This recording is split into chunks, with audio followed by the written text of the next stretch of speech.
Bienvenidos al podcast de actualidad del día 21 de febrero del año 2024. Generalmente en el podcast comento las noticias que no me da tiempo a comentar en el otro canal. Hoy os puedo garantizar que de todos los bloques que vamos a ver va a haber vídeo porque las noticias de hoy son muy importantes. Han pillado a Koldo, el que fuese número 2 de Ábalos, de esto tendréis vídeo en el canal principal hoy mismo. Siguen las protestas en el campo, por más que las intenten esconder debajo de una alfombra. Los agricultores, ganaderos y pescadores continúan con sus protestas que son perfectamente legítimas, lo veremos, de esto hablaré mañana. Y continúan los escándalos relacionados con Marruecos, con Oconsur, con Fernando Grande Marlaska, de eso habrá también vídeo mañana. Ya digo que los bloques son muy interesantes y por ello las noticias de economía que vamos a ver hoy son las que guardan relación con el campo porque me parece conveniente vincular una cuestión con la otra. He quitado la política internacional para que dé tiempo a ver toda la política nacional que, como digo, hoy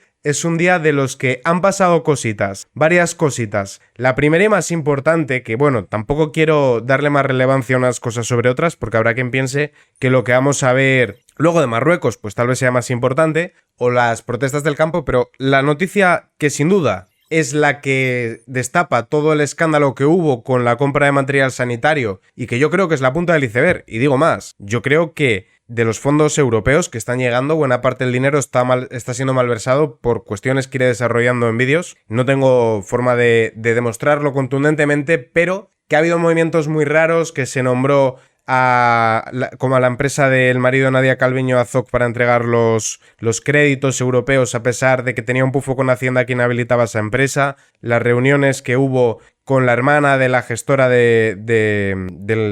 hermana del gestor de Playboy, la empresa de los padres de Sánchez, cómo se empezó a hablar de los fondos europeos antes de que siquiera fuesen anunciados por Bruselas, cómo se está desviando el dinero para tapar agujeros a las empresas públicas, cómo está moviendo el dinero de un lado para otro. Bueno, es clamoroso, de hecho en Bruselas ya están mosca con todo esto y con lo cual pues uno deduce que podríamos estar ante un caso ERE 2.0, con lo cual ya digo que para mí esto es lo primero que se sabe, pero es la punta de un iceberg. Detenido Koldo García, asesor de Ábalos, por posible corrupción en la compra de mascarillas. Koldo García, asesor del exministro de Transporte y actual diputado del PSOE, José Luis Ábalos, ha sido detenido por la Unidad Central Operativa de la Guardia Civil por cobrar supuestas comisiones ilegales por la adjudicación de contratos relacionados con la compra de mascarillas durante la pandemia, el confinamiento. Se le acusa de delitos de operación criminal, tráfico de influencias y cohecho. Junto a él también arrestada la mujer Patricia Aurich, Víctor de Aldama, presidente de Zamora Fútbol Club, y otras 17 personas más por supuestas adjudicaciones fraudulentas de mascarillas. Yo recuerdo que en su momento el Partido Socialista Valenciano empezó a ser investigado por la compañía de Aguas Valencianas porque estaban financiando la campaña del PSOE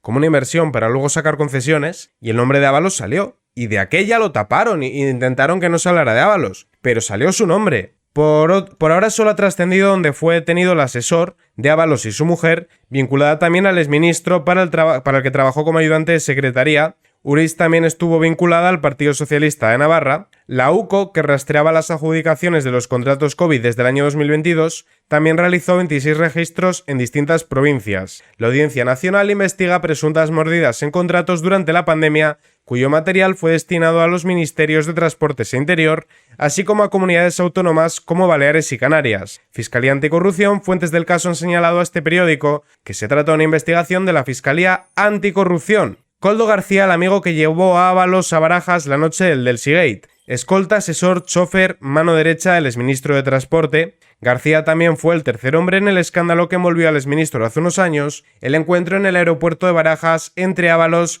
y la vicepresidenta de Venezuela, Delcy Rodríguez. Os recuerdo que las grabaciones han sido destruidas. Como detalle, ¿por qué se destruyeron esas grabaciones? Que cada quien saque sus conclusiones. ¿Por qué destruirlo? Algo que apenas ocupa espacio. Antes de convertirse en la mano derecha de Ábalos, era portero de discoteca. Durante esa época, además del boletín oficial del registro mercantil, publicó su nombramiento como consejero de Renfe.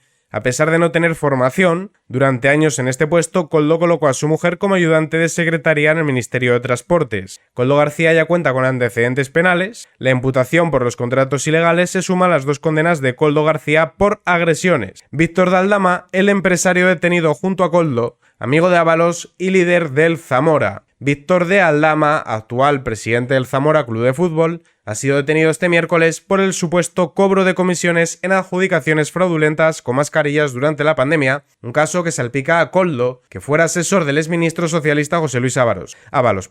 A todo esto deciros que estuvo en el programa de Risto, el vídeo ahora no lo voy a poner, lo pondré en el vídeo del otro canal a la noche, porque salió en el programa de Risto Mejide, y el programa de Risto Mejide, todo lo que sale en la 4 es muy dado a reclamar derechos de copyright para tirarte los vídeos, a pesar de que ellos no dudan en utilizar vídeo de creadores independientes subido a YouTube en su programa y no respetan ahí derechos de autor, con lo cual habrá que modificar el vídeo. Pero ha estado Ábalos en el programa de Risto Mejide, todo es verdad, y ha dicho que no ha cobrado comisiones. O sea, no solo no condena la acción del que fuese su mano derecha, es que lo justifica y da a entender que él ve normal cobrar comisiones, con lo cual interpretamos que él también las ha cobrado. Os recuerdo que la campaña de las elecciones autonómicas del 28 de mayo en la Comunidad de Madrid estuvieron marcadas por el hermano de Isabel Díaz Ayuso, que empezaron ahí a colgar carteles con la cara de Tomás Ayuso, que es una persona que no forma parte de la vida pública, a pesar de que Ayuso la justicia le ha dado la razón. Igual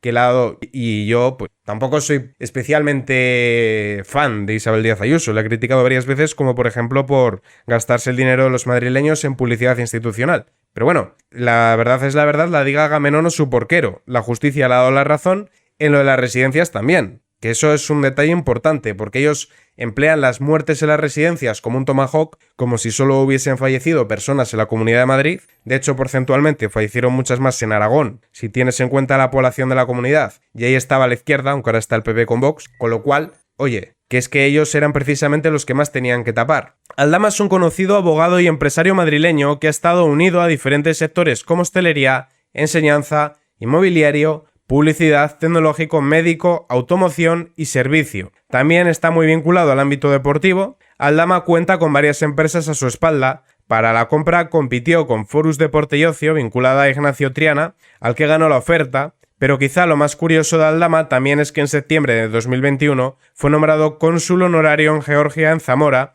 un nombramiento no tan desconocido para él, que en los últimos años ha ostentado cargos similares. Tuvo un percance con este nombramiento. Los georgianos, según explicó él mismo, pusieron la sede social del club para el consulado y al tratarse de una instalación municipal, se vio obligado a cambiar la sede de la representación de la ex República Soviética, vinculado con el exministro de Transporte, a quien acompañó en febrero en un viaje institucional a México y donde fue presentado como cónsul de España en Oaxaca. Allí se reunieron con el senador mexicano Ricardo Monreal, nombramiento que requiere orden ministerial, que no consta y que según el Diario Oficial, ese puesto corresponde desde 1990 a Alonso Serrano. Encabezado por Ábalos, la delegación ibérica estuvo compuesta por Carmen Librero, Ricardo Mar y bueno, un conjunto de personas y el susodicho investigado. De este grupo que viajó a México, Koldo, asesor del exministro, también ha sido detenido este miércoles y como eso ya lo hemos visto antes, no lo vamos a volver a ver. A ver ahora. Toca hablar de las protestas del campo, reivindicaciones totalmente legítimas contra la agenda climática, que realmente es un suicidio climático y que se va a llevar por delante no solo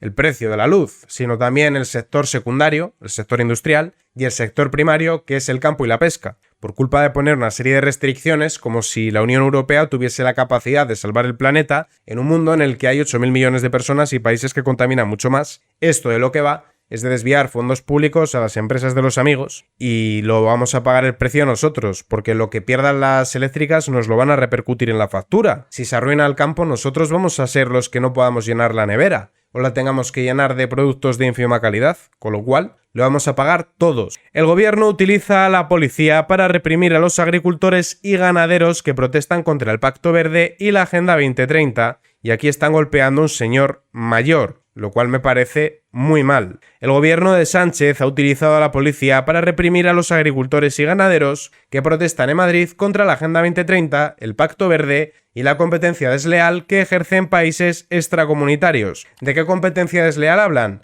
Hablan de que en Europa tú estás obligado a cumplir una serie de cupos, estos países que exportan a Europa pueden plantar lo que les dé la gana, que en Europa no pueden utilizar X productos fitosanitarios porque supuestamente no son aptos para el consumo. Estos países que exportan a Europa Si los utilizan, se conoce que al pasar la frontera dejan de ser poco aptos para el consumo y esto crea un agravio comparativo, una competencia desleal creada por el Estado. Los agentes han cargado contra los manifestantes que denuncian que las 18 medidas de Luis Planas, ministro de Agricultura, no van a permitir que se arreglen los problemas del sector. Nos mienten, estas medidas no reflejan un cambio real. El mundo rural ha denunciado que la Agenda 2030, apoyada por el PP, el PSOE, los separatistas y los verdes, todo el arco parlamentario excepto Vox, es su ruina porque les impone restricciones, limitaciones que hacen inviable e imposible su modo de vida. El campo está en la ruina. Son los políticos implacables con los débiles, pero no tenemos miedo. Así ha sido el primer día de la gran marcha del campo. Los agricultores toman Madrid a pesar de las trabas del gobierno. Bueno, esto lo comentaré en mayor profundidad mañana en el otro canal, InceTV Política y Noticias, no en este que es el Ince de Podcast y Entrevistas, y lo haré cuando haya podido recabar vídeos, que me imagino que la gente lo estará grabando, para poder mostrároslo con contenido audiovisual, que entiendo que ver a alguien leer todo el rato pues puede ser aburrido. Entonces veré cómo lo hago. De momento la información ya está disponible hoy. Una carrera de fondo y de obstáculos, así ha sido la gran manifestación del campo español que este miércoles ha conseguido tomar Madrid con miles de agricultores presentes desde primera hora de la mañana a pesar de las trabas de policía y guardia civil que, siguiendo las órdenes del delegado del gobierno, han dificultado la protesta. La cita oficial para partir de la Puerta de Alcalá era a las 10:30. Los tractores llegados desde toda España deberían encabezar una marcha hacia el Ministerio de Agricultura. A las 9, cientos de trabajadores del campo abarrotaban ya la Plaza de la Independencia, pero los tractores ni siquiera habían comenzado a moverse. El motivo, la Guardia Civil y la policía les impedía arrancar. Organizadores decidían entonces que el centro de Madrid Los organizadores decidían entonces desde el centro de Madrid no seguir hasta que se les permitiese la entrada. Esa ha sido la principal consigna: no nos movemos hasta que no estemos todos. Finalmente unos 50 vehículos han conseguido acceder. De las 5 columnas que avanzaban por las diferentes calles de la capital, las primeras en llegar eran las que avanzaban por la calle O'Donnell. Pancartas con mensajes contra Pedro Sánchez, la Agenda 2030, el Pacto Verde o las políticas agrarias de Bruselas que impiden competir en igualdad de condiciones a los trabajadores europeos. Recordad que estas protestas empezaron semanas antes en Europa, donde han cosechado, especialmente en Francia, Holanda, Bélgica y Alemania, grandes éxitos. Esperemos que los agricultores, ganaderos y pescadores españoles también consigan que su voz se haga valer, no solo oír, también valer, y que logren que se respete el trabajo que hacen, que es muy necesario. Tenía que esta noticia intercalada, pero no, había decidido alterar el orden. Vamos a ver las noticias de economía para que entendamos cómo las reivindicaciones del campo son totalmente justificadas. Hiperregulación en la agricultura. El campo español soporta ya 1.300 normativas cada año. Un reciente estudio muestra que existe una relación negativa entre el nivel de complejidad regulatoria y el desempeño económico. Es decir, podemos interpretar que los burócratas, tanto de Bruselas como los patrios, están empeñados en base a regulación en cargarse el campo, y hasta que no lo consigan no van a parar. ¿Por qué? Pues una pregunta más que interesante. Ahí tenemos a grandes latifundistas como Bill Gates, ahí tenemos las empresas de carne sintética también, ahí tenemos los intereses de terceros países. El sector agrario soporta la mayor carga regulatoria en España. Lo demuestra un estudio reciente publicado bajo el título Los efectos heterogéneos de la complejidad regulatoria, evidencia de más de 200.000 normas españolas, realizado por Juan Mora y Javier Quintana, Isabel Soler y Roc Spruck. En el documento, que tiene como objetivo evaluar si la complejidad regulatoria a nivel industrial tiene efectos discernibles sobre la actividad económica, empleando datos proporcionados en otro estudio anterior, donde estos economistas trataron de cuantificar el nivel de regulación, los investigadores llegan a una conclusión muy clara. Un aumento en la complejidad regulatoria tiene un impacto en la actividad económica, reduciendo el empleo. Este reciente estudio concuerda con las conclusiones que Moraz Sanguinetti ya adelantó en otro informe, en el que demostró que la complejidad de la regulación española tiene implicaciones negativas. En este sentido, cabe destacar que el nivel de presión regulatoria al que se enfrenta el sector agrícola, una de las principales reivindicaciones de las protestas durante los últimos días, es que se reduzca la burocracia. Como podemos comprobar a continuación, la cantidad de regulaciones que soporta este sector alcanza las 1.300 cada año. Esto es de locos, muy por delante de la información, la maquinaria o, por ejemplo, la construcción. Los super rompen su silencio ante las protestas de los agricultores porque se disparan los tomates. Las grandes superficies aseguran que pagan 4.930 millones de euros en impuestos y 7.150 millones en salarios y cotizaciones. O sea que resulta que prácticamente la mitad de lo que se gastan en nóminas, más de la mitad de hecho, porque si hacemos una regla de 3 serían 2.000 millones más, se va a pagar impuesto. Es decir, que la diferencia entre el producto cuando tú lo compras y cuando lo produce el agricultor se la había llevado Hacienda. No se podía saber. Qué cosas tan curiosas, como siempre aparece por ahí el mismo problema. Las protestas de los agricultores de las últimas semanas han puesto la diana al sector de los supermercados, declarado enemigo por la izquierda y por buena parte del sector primario.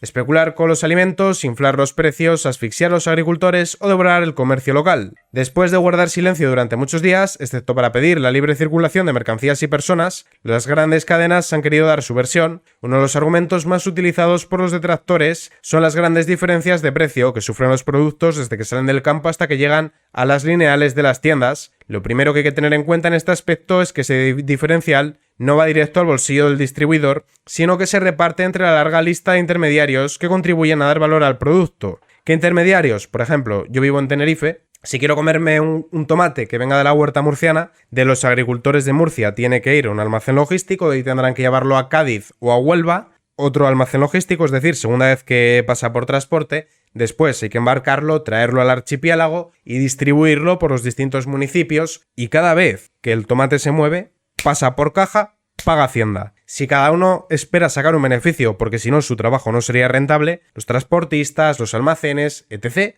el agricultor por supuesto, la superficie comercial o la tienda, cada uno va a tener que incrementar el precio. Pero es que la alternativa sería que yo no pudiese comer tomates murcianos. Que en el caso del tomate ha sido un mal ejemplo porque hay también tomates aquí en Canarias, pero hay productos que no. O plátanos en la península, olvídate, no se puede. Entonces, es la explicación a por qué esto ocurre. Los productos en los lineales valen más porque hay una agregación de servicios y valor para el consumidor, clasificación, transporte, almacenamiento, gestión de stock en tiendas, prevención del desperdicio, cadena de frío, control de seguridad alimentaria, envase y presentación o información al consumidor, 5.000 millones en impuestos y márgenes bajos. Recuerdan que la distribución alimentaria tiene una red de más de 25.000 tiendas en España, atendidas por 400.000 personas. Hay que añadir costes como alquileres, nóminas, energía, suministros, seguridad, limpieza. Todo ello que sumarlo al pago de los impuestos, salarios y cotizaciones. Como ya hemos explicado, el sector de los supermercados es un sector muy competitivo con unos márgenes bajos y que basan su negocio en el volumen, es decir, vender mucho y sacar el rédito en base a una gran venta, no en base a sacarle mucho beneficio a una única venta. Ahora toca ver la otra noticia que tenía preparada. Antes de que veamos lo de Marlaska y Marruecos, España registró el año pasado 322.075 nacimientos, la cifra más baja desde el inicio de la serie histórica, desde que se aplicó, por cierto, la ley del aborto de Zapatero. En España se producen en torno a 100.000 abortos anuales. Como detalle, 1 de cada 3 niños estaría siendo abortado. Eso han hecho que algo que es evitar un embarazo se convierta en un método anticonceptivo, como si fuese lo mismo que usar un preservativo o tomar una pastilla. En el año 2023 hubo un total de 322.000 nacimientos en España, la cifra más baja desde el comienzo de la serie en el año 41. Estas estimaciones, a partir de las inscripciones registradas en los registros civiles, ofrecen un avance de datos del número de nacimientos, de funciones y del crecimiento vegetativo. Los datos revelan que hubo un 2% de nacimientos menos. Además, desde 2013, cuando registraron 424.000, el número de nacimientos ha caído un 24,1, es decir, una cuarta parte. En los últimos años se observa entre la disminución del número de nacimientos un retraso en la edad de maternidad. Sin embargo, los nacimientos de las madres menores de 25 han caído un 26 en la última década y son únicamente el 9,4 del total. Por regiones, los nacimientos solo aumentaron en Madrid, Extremadura, y los mayores descensos son Melilla, Ceuta y Castilla-La Mancha. Y esto a agregar que buena parte de los nacimientos son hijos de personas de origen extranjero que no tenemos la certeza de que se vayan a quedar aquí. Es decir, que igual cualquier día hacen las maletas, se van a otro país o se vuelven al suyo, con lo cual es un problema porque no está habiendo un reemplazo demográfico para las personas que tristemente fallecen, porque la vida es así, lamentablemente a todos nos llega nuestra hora y la gente pues cumple una serie de edad y muere. Y si no hay un reemplazo demográfico, pues es imposible no ya sostener el estado del bienestar. Yo personalmente estoy en contra de un estado del bienestar elefantiásico, sino simplemente que nuestra cultura continúe. Pues si no hay generaciones nuevas, la cultura desaparece, la cultura española. Hablaremos de justicia con el caso de los independentistas, hablaremos de Marlaska y hablaremos de Marruecos. Los fiscales del Supremo sitúan a Puigdemont como líder absoluto de Tsunami, no se podía saber. El informe considera que hubiera podido evitar la lesión del bien jurídico, sin embargo anima a seguir en las acciones violentas. Luego haremos esta noticia y un Bildu ya ponen precio a Sánchez, con lo cual, en base a quienes gobiernan España, pues podemos imaginar las políticas que vamos a tener. Los fiscales del Tribunal Supremo que se mostraron a favor de investigar al expresidente catalán y eurodiputado de Junts, Carles Puigdemont, por terrorismo desmontan por completo la tesis del fiscal general del Estado, Álvaro García Ortiz, y señalan en su informe que el prófugo catalán fue líder absoluto de Tsunami Democratic por su patrocinio intelectual y ético. Así lo apunta el fiscal Fidel Cadena en 14 folios, a los que ha tenido acceso Europa Press, en los que recoge el sentir de los fiscales de la sección primera de lo penal del Supremo que el pasado 6 de febrero votaron a favor de investigar a Puigdemont. De esta forma, tuman el informe redactado por el fiscal del Supremo Álvaro Redondo, que por contra entendió que no hay indicios racionales, y el diputado catalán Rubén Wagner, y tampoco apreció delitos de terrorismo, sino de desórdenes públicos graves, falsedad documental, coacciones y daños. Bueno, yo recuerdo que hubo un muerto en el Prat, un turista francés que perdió la vida cuando los CDR intentaron asaltarlo. También recuerdo que se han incautado explosivos y para detonar. Con lo cual, bueno, los dos presidentes de la sección primera, Fidel Cadena, uno de los 4 fiscales del juicio del Procés, y Joaquín Sánchez, mostraron posturas enfrentadas, el primero en contra de los informes de Redondo y el segundo a favor. Liderazgo absoluto, Cadena, que ha redactado el texto a petición de Sánchez Conde, defiende que la mayoría de la Junta de Fiscales ve una pluralidad de indicios que acreditan el liderazgo absoluto y la autoría intelectual de Puigdemont. Los separatistas y los proetarras ya han puesto sobre la mesa cuál será su nuevo botín. Junts y Bildu han avisado a Pedro Sánchez de que su objetivo son los presupuestos generales del Estado. Miriam Nogueras, portavoz de Junts, ha aprovechado su turno para saltarse la pantalla de amnistía y situarse ya en la siguiente, que es la de los presupuestos. En un ejercicio de victimismo, ha hablado de infravaloración y de que Cataluña solo existe el trabaja, paga y calla. Esto es falso. Primero, Cataluña es la región que ha recibido un 19% de los fondos Next Generation. Segundo lugar, Cataluña es la región más favorecida por los fondos de reparto. Tercer lugar, a Cataluña se le condona la deuda. Y Cataluña es la región de España que más inversión recibe por parte del Estado. Sánchez, en una respuesta muy medida leída, se ha dedicado a asegurar que su gobierno había subido la inversión un 42%. Estamos hablando de unas cifras absolutamente históricas y además, entrega rodalías. Bildu se suma a las peticiones. También Bildu saca a colación una de las claves de los presupuestos. Están a favor de las cuentas de 2023 si se elimina la Guardia Civil de Navarra. Vemos cómo una vez más el Poder Judicial de la mano de la Guardia Civil se convierte en instrumento político, decían desde Bildu. Sánchez terciaba que apostaban por el fortalecimiento del autogobierno y que pese a que acataban la decisión, el fallo abre la puerta a que reciba la transferencia por otras vías y están estudiando cómo hacerlo efectivo, es decir, que Sánchez se pliega a las demandas de los proetarras. Toca hablar ahora de Marruecos, de esto también habrá vídeo, pero ya será mañana por la noche porque, como digo, es mucha información. Yo tardo 4 horas como mínimo en hacer un vídeo y no doy abasto para hacer más. Marruecos vuelve a poner excusas a Sánchez para no abrir las aduanas comerciales de Ceuta y Melilla. El presidente del gobierno consigue la foto que quería con Mohamed, pero no una fecha para un proyecto vital para la economía de ambas ciudades autónomas. Pedro Sánchez recibió otra vez largas por parte del primer ministro marroquí al respecto de la reapertura de la aduana con Melilla, que lleva 6 años cerrada. El presidente del gobierno compareció desde Rabat después de una visita en la que pudo mantener encuentros con Aziz y también con Mohamed, esta vez sí, porque hace un año el rey marroquí le dio plantón. Durante la rueda de prensa, Sánchez situó la normalización aduanera como uno de los aspectos fundamentales. Por parte española está todo listo. No obstante, el presidente reconoció que no puede dar una fecha porque Marruecos no se la ha dado a él. Por la parte española, todas las tareas están hechas. Hemos quedado en que pronto va a haber una reunión entre ambos gobiernos. Las excusas que recibió Sánchez fueron parecidas a las del ministro José Manuel Álvarez. El corte de Mohamed VI a Sánchez sobre el cariño especial de Felipe VI. Hace mucho que no hablamos. Sánchez presume en Marruecos de la colaboración en el control de las fronteras, pese al récord de llegadas de inmigrantes ilegales, es decir, que Marruecos nos chantajea y nos extorsiona con la cuestión de la inmigración. El plantón de Mohamed VI en la última visita oficial de Pedro Sánchez a Marruecos en febrero de 2023 había disparado la prudencia de Moncloa y hasta el último momento no ha confirmado que en esta ocasión el monarca Lauli recibiría a Pedro Sánchez. Durante el encuentro, Sánchez ha intercambiado palabras en español con el rey marroquí, a quien ha hecho llegar un saludo de Felipe VI. Sin embargo, hasta este comentario, el rey de Marruecos ha contestado que hace tiempo que no habla por teléfono con el rey de España. Tras el chasco, Sánchez le ha respondido que Felipe VI estará encantado de hablar con él porque le tiene un cariño especial a Marruecos. Yo no sé si eso es verdad. Desde luego, Marruecos a nosotros no nos tiene ningún cariño. Y bueno, Pedro Sánchez ha dicho que buena cooperación en inmigración ilegal es mentira, con lo cual no nos extenderemos más. Toca hablar de Marlaska. La Guardia Civil alertó a Marlaska del interés de Marruecos en la droga antes de eliminar la unidad antinarco. La producción de cannabis se dedica tanto a la exportación a Europa como para los turistas que visitan el Rif. En 2022, Oconsur fue desmantelada por el gobierno de Pedro Sánchez, a pesar de la profunda labor de investigación del origen de la droga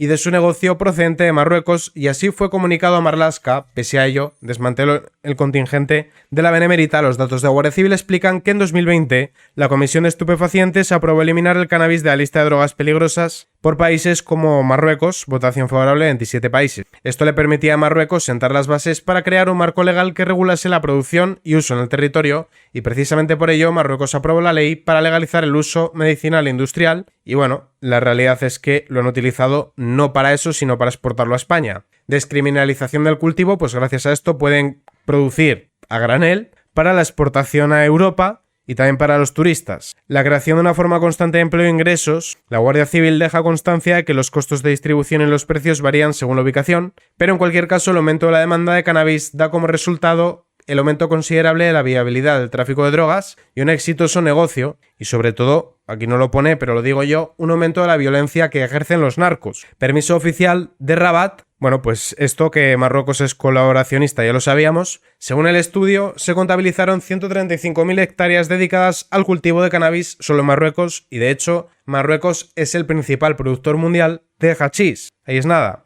Y cerrando con el tema de Marlaska, el Senado reprueba a Marlaska por la muerte de los 2 guardias civiles en Barbate. El hecho de que desmantelara Oconsur, y más especialmente el hecho de que dejase sin medios a la Guardia Civil, como que solo tuviesen una lancha, pues hace que el máximo responsable sea Fernando Grande Marlaska. Los españoles no merecen un ministro como Marlaska ni un presidente que no tenga la valentía de cesarlo. El Pleno del Senado ha reprobado al ministro del Interior tras el asesinato de los 2 guardias civiles en Barbate, cuando una narcolancha embistió a la patrullera, dejando también gravemente herido un tercero, y entre las risas de los que estaban en la playa, por cierto. Reprobado hace un año por la gestión de la tragedia de la valla de Melilla, en esta ocasión el Senado exige la dimisión. Los españoles no merecen un ministro como Marlaska. Sánchez destinará 1,5 millones de fondos de la Unión Europea para reactivar el eterno túnel entre España y Marruecos. Una empresa tiene como encargo dar con un plan para construir un túnel entre Marruecos y España, que es ya lo que nos faltaba para tener una tercera vía de la inmigración ilegal. La visita del presidente del gobierno a Pedro Sánchez este miércoles a Marruecos será la primera tras la designación de ambos países como anfitriones del fútbol masculino para el Mundial 2030.